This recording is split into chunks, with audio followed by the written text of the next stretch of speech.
Okay, so we'll be doing question 7.4 now. So 7.4 telling you that there is 50% 50-50 chance that a rich adverse individual with a current wealth. So his current wealth W is 20,000. Okay, contract disease and suffer a loss of 10,000. Okay, so there is 50% chance that he will be having a disease and he'll be losing 10,000. Okay, so the loss going to be equal to 10,000 and 50% chance that he will not having a disease, so the loss will be equal to 0, and he still have a wealth equal to 20,000.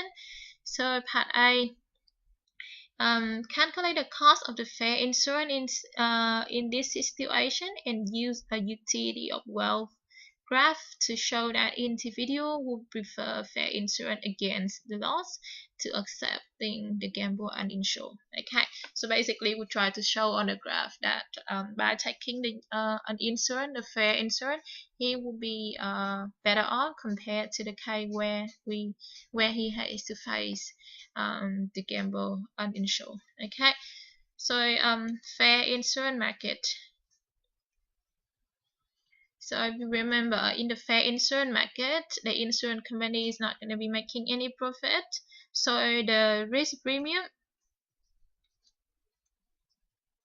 which is basically the per unit cost of an insurance, will have to be equal to the probability of loss. Okay, to the probability of loss. So in this case, you have 50% chance that he having a disease and will be losing 10,000. So the probability of loss is equal to 50%, which is 0.5. So the risk premium equal to 0.5. Now he will be covering the full amount of loss. So he will have to pay 0.5 multiplied by L, which is 0.5 multiplied by the amount 10,000 that he will be losing in case of loss, and that will equal to 5,000 that he will have to pay to the insurance company. Okay, so this is the insurance payment. Price. Okay, that he will have to pay to the insurance company to be insured. So after buying an insurance, what is his level of wealth in each of the case where there is a loss and where there is no loss? Okay, so in case of the accident, which is in case of the disease, so this is buying an insurance. Okay, so 50% chance that he will have 20,000. Okay, without any loss, he will still have 20,000, but he has to pay the insurance price to the insurance company. It doesn't matter whether he's losing or not. So he will have to pay 5,000 to the insurance company. So he is left with 15,000. Okay, in the case of no loss. Now, in 50% chance of the case where there is loss, he will be losing 10,000. So he will have 10,000 left. He still have to pay the insurance price to the company, which is 5,000. And then the insurance company, in case of the loss, will be giving him back the amount of insurance that he already bought, which is 10,000 in this case because he is fully insured. Okay, so he will buying the full amount of loss, such as in case of loss, he will be covered by the full amount. Okay, so the company will have to give him back 10,000. So at the end of the day, he will get 15,000 in case of loss. Right. So basically, by buying an insurance, he will be fully insured, and in any case, he will get 15,000 for sure. Okay. So this is he will get. So I'll call this a 15,000 for sure. Okay. So a certain amount of 15,000 in a no matter what happens. Okay, now not buying an insurance. So if he is not buying an insurance and basically facing 50% chance of being of having a disease and losing 10,000, 50% chance that he's not going to be losing anything, but he doesn't have to pay any insurance price to any insurance company. So right, so 50% of the chance he will not be losing anything. Then he will have 20,000. Okay, 50% chance that he will be losing 10,000. So DCW no loss. W loss gonna be equal to 10,000. Okay, so the wealth in the case of loss gonna be equal to 10,000 because he already lost 10,000, right? So we want to show on the graph that the case of buying an insurance will be better for him if he is a risk adverse person. Okay, so say we got a graph like this, 0 here. You got level of utility here, you got level of wealth here. Right, so if he is buying an insurance, he will get 15,000 for sure, which is somewhere here. Now, if he is not buying an insurance, he will get 10,000 in case of loss and 20,000 in case of no loss. Okay, so you know that 15,000 is going to be somewhere in between of 10,000 and 20,000. Okay. Again, I'll just draw a random concave utility function to represent a risk adverse person. Okay, so I'll just draw a random one. Say like this. Okay, now if he is taking an insurance, he will get 15,000 for sure, and his utility will be the utility of the certain amount of money, which is 15,000. So I'll call this a utility of 15,000. Okay. Now, if he's not taking an insurance, so in case of loss, he will get 10,000, and this is the utility of 10,000. In case of no loss, he will get 20,000, and this is gonna be the utility for 20,000. Okay, and the expected utility from not buying an insurance, from exposing to the risk. Okay, by taking the gamble basically in the other way, then you just have to connect this point and that point together. Okay, so it needs to be a straight line basically. So say I'll use a straight line to draw it. Yeah, I want to connect. Oops, sorry. I want to connect this point here and this point here by a straight line. Okay, right, so yeah, that's somehow a straight line, and the middle of 50% chance, so that basically middle of the line.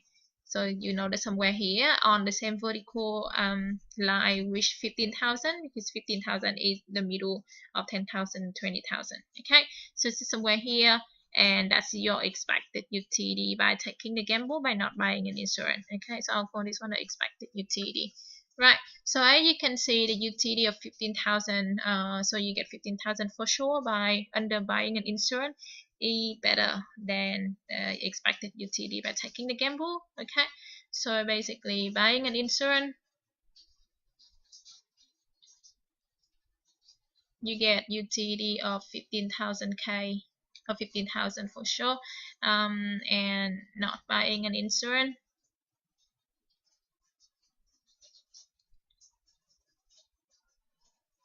you get expected utility, and the utility of 15K is bigger than the expected utility. So that excuse me.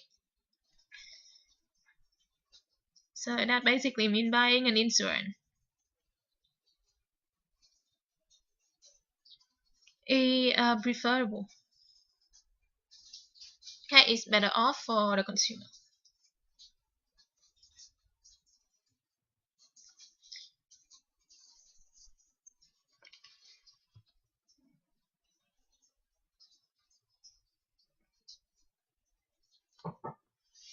Okay, so part B.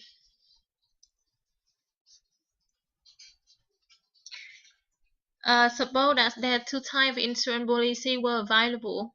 Okay, so the first one is just like the one that we did in part A, a fair policy covering the full amount of loss. So yeah, so the amount of coverage, I'll call that is K, equal to the total amount of loss, which is equal to 10,000. And this is the fair insurance. So basically, you pay the premium rate equal to the probability of loss, which is equal to 0.5. So the insurance price you have to pay to the insurance company is equal to 0.5 multiplied by the total amount of coverage, which is equal to 10,000 in this case, the full amount of loss, and that's equal to 5,000 you have to pay to the insurance company. Okay, so the second policy is still a fair policy, but only cover half of the loss incurred. Okay, so the amount of coverage that you want to buy from that insurance only equal to half of the amount of loss, which is equal to only 5,000. Okay, so that basically means in case of loss, the insurance company will only give you back 5,000. Again, this is the fair policy, so the premium rate will still equal to the probability of loss, which is still equal to 0.5. So the insurance price you have to pay to the insurance company will equal to 0.5 multiplied by 5,000, and you will just have to pay to 2,500 to the insurance company in the second policy. Okay, so asking you to calculate cost of second type of policy, which is what I already did here. Cost of the second type of policy is 2,500, and show that the individual will generally regard the second type as inferior to the first one. Okay, so basically the second policy is not as good as the first one. Right, so how do we show that? Okay, so we consider the first policy. Under the first policy, you have to pay 5,000 to the insurance company. Okay, so basically there in case of loss and no loss, you always get 15,000. Right, so you get a certain amount of income equal to 50,000 no matter what happened. So you get a certain wealth equal to 15,000. Okay, under the second policy, where you only cover half of your loss by the insurance. So in case of no loss, which is happen in 50% chance, in case of no loss, you have 20,000, which is still 20,000. You're not losing anything. Now you have to pay to 2,500 to the insurance company because you actually bought an insurance cover half of your loss. So here you get 17,500. Okay, in the case of no loss. Now in the case of loss with probability of 0.5, 50% chance, you are losing 10,000, so you only have 10,000 left. You have to pay 2,500 to the company, to the insurance company, for buying insurance from them, and then they will be giving you back 5,000 because that's the amount of coverage that you bought from him, from the insurance company. Okay, so in this case you will have 12,500. Okay, so there is still some uncertainty here. 50% of the chance that you have a higher level of wealth, and 50% chance that you have a lower level of wealth. So we want to show on the graph that the second strategy is actually inferior to the first one. Okay, so again,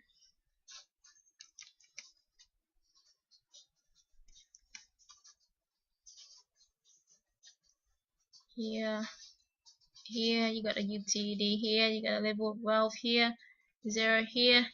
Yeah, I just draw a random curve again to indicate that we have a risk adverse consumer. Okay, here is 15,000 for sure. Here is the case where you are losing so when you have 12,500, so basically you are lower by 2,500. Here is the case where you are at 17,500, which is basically higher. and 15,000 by 2,500. Okay, so we want to show that the second policy was then the first one, and you know that somewhere here going to be equal to 10,000 and somewhere here going to be equal to 20,000. Okay, maximum amount and the minimum amount. Okay, so if you are using the first strategy, again, still the same, you get 15,000 for sure. The UTD of that will be equal to the UTD of 15,000. Okay, just like in the first case. Now, if you are using the second policy, there is 50% chance that you get 12,500. So basically, you get this point here. The UTD corresponding to that point will be the UTD of 5K. Okay, and 50% chance that you get 17,500.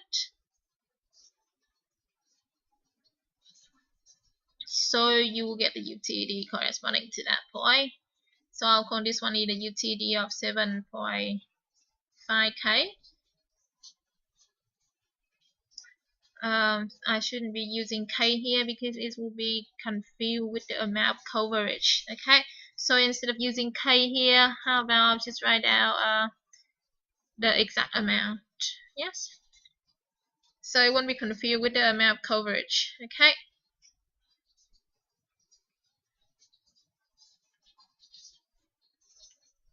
Okay, so I won't be using K anymore. So I was using K to indicate that 1,000, but because I was using K to represent the amount coverage for the insurance, so I shouldn't be using K again here. Alright, so I got UTD of 17,500, 15,000, and 12,500. Okay, so if I connect this point and this point here and point here together, I'll get a straight line, and the middle of that line will give me the expected UTD by using the second policy, second insurance policy. Okay, so somewhere in the middle will be here, the same vertical line with the 15,000. Okay, and that will give me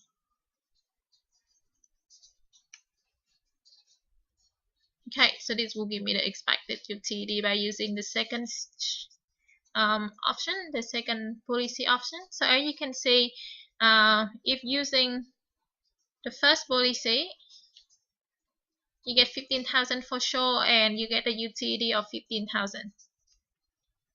Okay, now if you are using the second policy, you get the expected UTD 2, and as you can see from the graph, the UTD of 15,000 for sure is bigger than the expected UTD of 2. Using the second policy, so that basically means the second policy is inferior to the first one.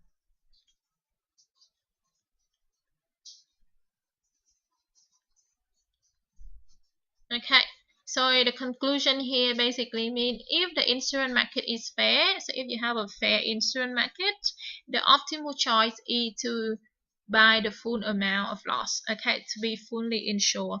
That's gonna be the optimal option. Okay, so the optimal choice is if the insurance market is fair, which is basically mean if the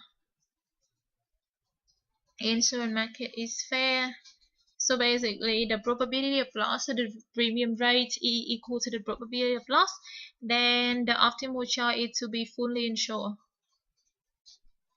Okay, so basically it means you should buy a full amount of insurance that cover the full amount of loss. Right, so that's gonna be the optimal choice for you.